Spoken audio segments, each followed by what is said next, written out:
Hello and welcome back to our YouTube channel. Today we're diving into a common Postgres problem many of you might have faced: slow-running queries. We're going to use ChatGPT to solve one of the scenarios that can cause this problem for us. But if you're looking for a more comprehensive solution, visit the link given in the video's description below.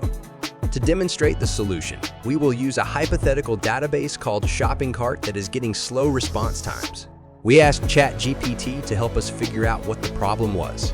Here's what it did. ChatGPT started out by checking the number of active connections to the Postgres database. This is a crucial metric, as an unusually high number could hint at potential connection saturation. Using a simple Python script, it queried the pgstat activity table. The results showed that the database had 99 active connections, just one shy of the default limit of 100. Now, typically, we recommend to our clients that 70 active connections is on the higher side, and 85 is the absolute maximum that you should have. With this insight, ChatGPT concluded that connection saturation was the root cause of our slow queries. So the next step was to remediate the problem.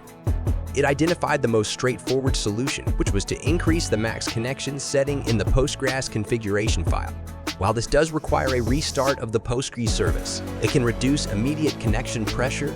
ChatGPT wrote us a script to alter the max connections variable to 150, and after a quick restart, the number of active connections dropped to a comfortable 30 as the query queue started to clear up. However, keep in mind that increasing the max connections is not always a good long-term solution. Each connection uses additional resources, especially RAM. So always monitor your system's health when using this method. That's it for this video. For a more comprehensive set of checks and recommendations, please visit the link provided in the video's description below. Thank you for watching.